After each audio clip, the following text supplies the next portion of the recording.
August 1943.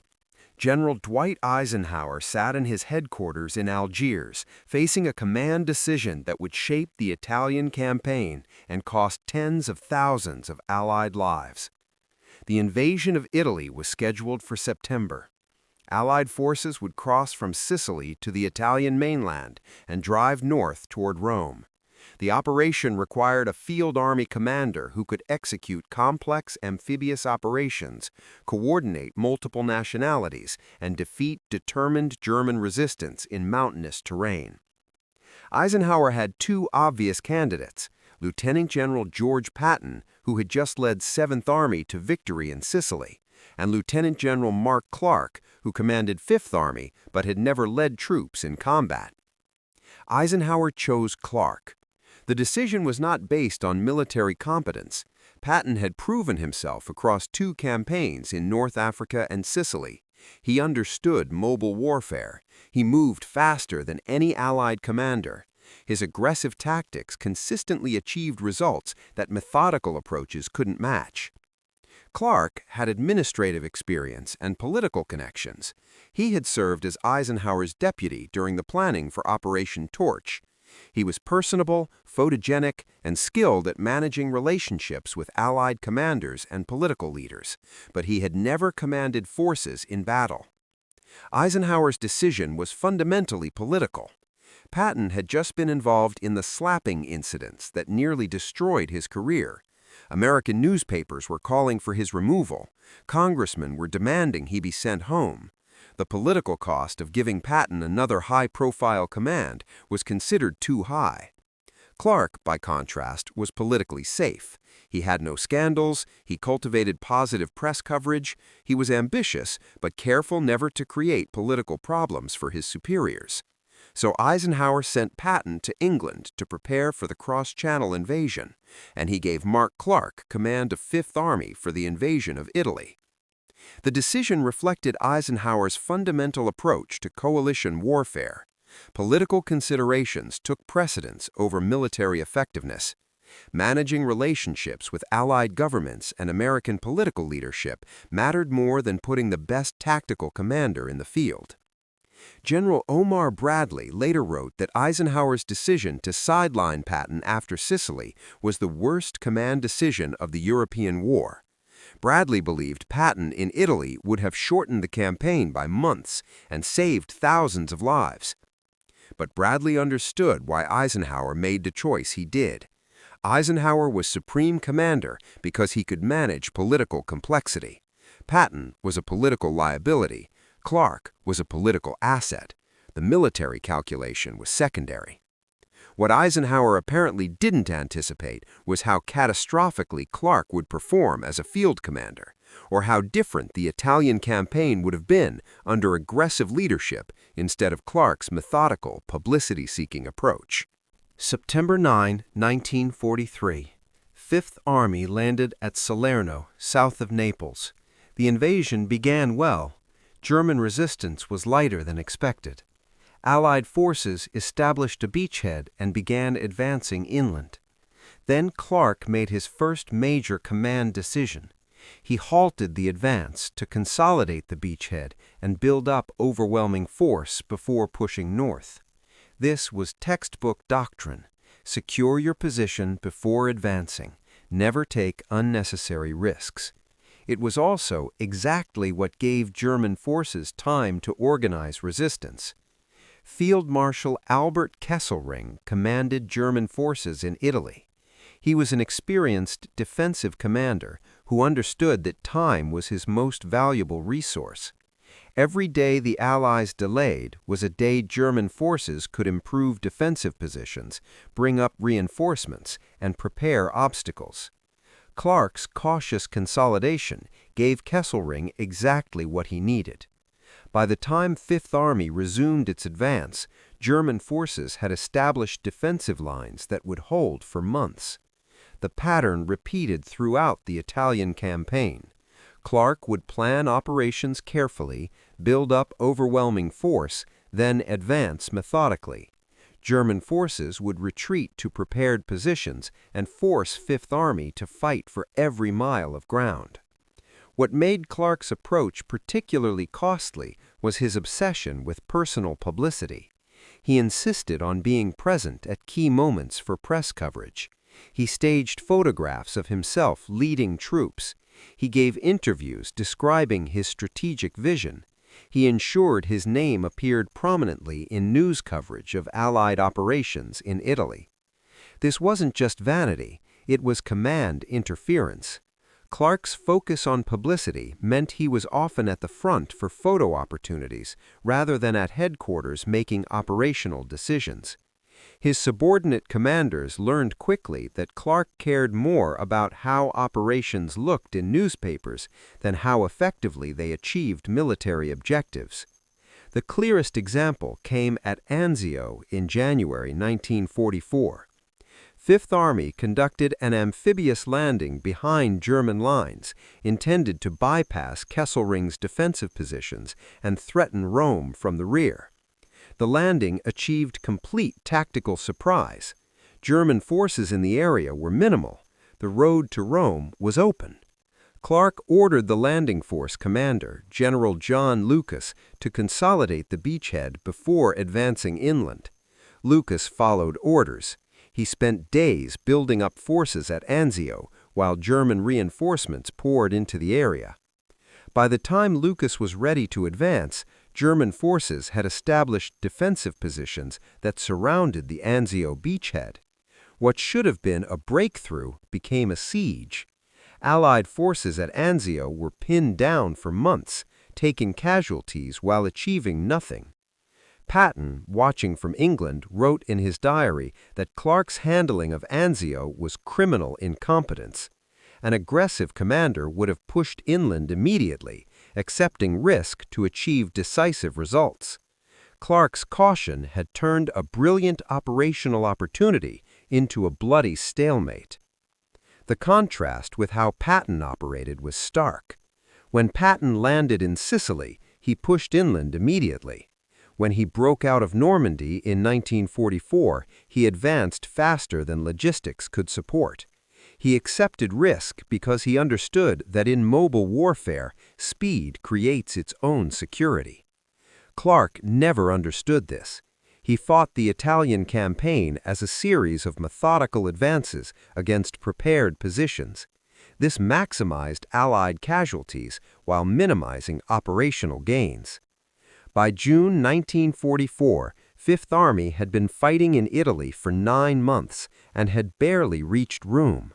The campaign had consumed enormous resources, caused over 100,000 Allied casualties, and achieved minimal strategic impact. German forces in Italy had tied down Allied troops that could have been used in France, while suffering far fewer casualties themselves. Clark declared the capture of Rome a great victory. He ensured he was photographed entering the city. He gave press conferences describing Fifth Army's achievement. He made sure American newspapers portrayed him as the liberator of Rome. 2 days later, Allied forces landed in Normandy. The Rome story disappeared from front pages. Clark's moment of glory was overshadowed by the invasion he wasn't part of. Military historians have spent decades analyzing what the Italian campaign would have looked like under different leadership. The consensus among serious scholars is that Patton's approach would have produced dramatically different results. Patton's command philosophy was built on speed and exploitation. He didn't consolidate beachheads, he pushed inland immediately, accepting risk to achieve breakthrough. He didn't build up overwhelming force before advancing. He advanced on minimal supplies and forced logistics to catch up. At Salerno, Patton would have pushed north immediately after landing. German forces in the area were disorganized and retreating. An aggressive advance could have cut off their withdrawal and forced a collapse of German positions across southern Italy. Kesselring himself later testified that if Allied forces had pursued aggressively after Salerno, German forces would have been forced to retreat much further north, possibly to the Po River Valley. The months of fighting through central Italy could have been avoided. At Anzio, the operational difference would have been even more dramatic. Patton would have pushed inland from the beachhead immediately. His tanks would have advanced toward Rome before German forces could react. The strategic objective was cutting German supply lines and threatening Rome from the rear. Patton would have achieved that in days, not months. German commanders captured after the war confirmed this assessment. They stated that the Anzio landing could have been catastrophic for German forces in Italy if Allied commanders had exploited it aggressively. The decision to consolidate the beachhead rather than advance immediately gave German forces time to contain what should have been a decisive breakthrough. The casualty implications are staggering. Fifth Army under Clark suffered approximately 100,000 casualties in Italy from September 1943 to June 1944. German forces suffered roughly 50,000 casualties in the same period. The exchange ratio favored the defenders because Clark's methodical approach forced Allied troops to attack prepared positions repeatedly. Patton's approach would have inverted that ratio. His rapid advances would have forced German forces to retreat before they could establish strong defensive positions. His exploitation of breakthroughs would have created opportunities to surround and destroy German units rather than pushing them back to fight another day. Military analysis suggests that an aggressive campaign in Italy under Patton's leadership could have reached Rome by early 1944 with significantly fewer casualties. German forces would have been forced to retreat much further north. The strategic impact on the overall war would have been substantially greater. But Eisenhower had made a political decision. Clark was politically safe. Patton was politically toxic after the slapping incidents. The military cost of that political calculation was paid by soldiers fighting through Italian mountains and beachheads for 9 months. The decision to give Clark command in Italy instead of Patton had consequences that extended far beyond casualty figures. Strategically, the Italian campaign consumed Allied resources without achieving decisive results. The original justification for invading Italy was to knock Italy out of the war, which succeeded, and to tie down German divisions that could otherwise fight in France. But the campaign became a grinding, attritional fight that tied down Allied divisions as much as German ones. A more aggressive campaign under Patton's leadership could have achieved strategic objectives months earlier, freeing Allied divisions for use in other theaters. Instead, Clark's cautious approach turned Italy into a resource sink that achieved minimal strategic impact. Operationally, Clark's performance in Italy validated cautious, methodical approaches over aggressive exploitation. Other Allied commanders saw that careful consolidation and overwhelming force brought positive press coverage and career advancement.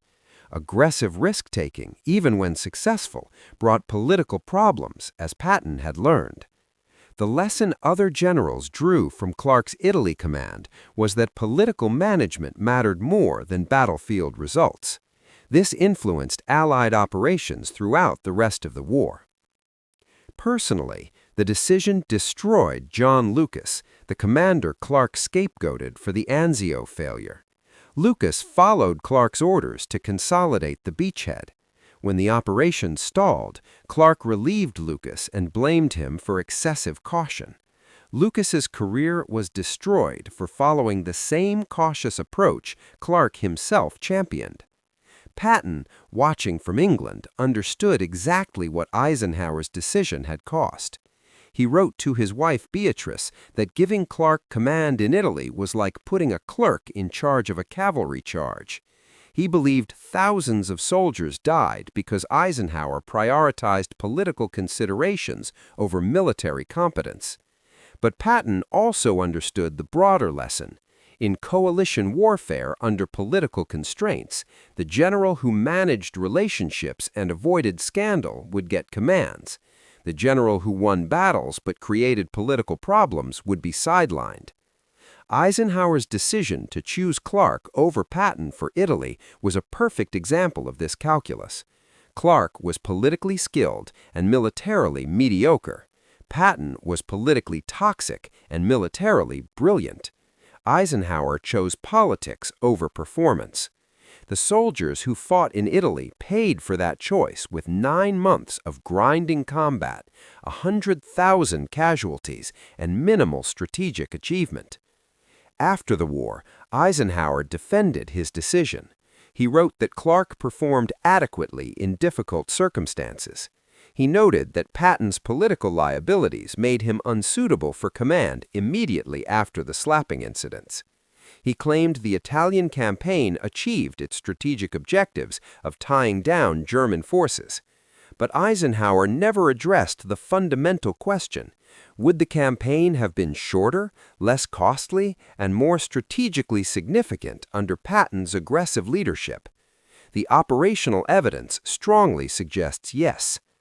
Bradley was more direct in his memoirs. He stated that Eisenhower's decision to sideline Patton after Sicily was driven by political necessity but was militarily wrong.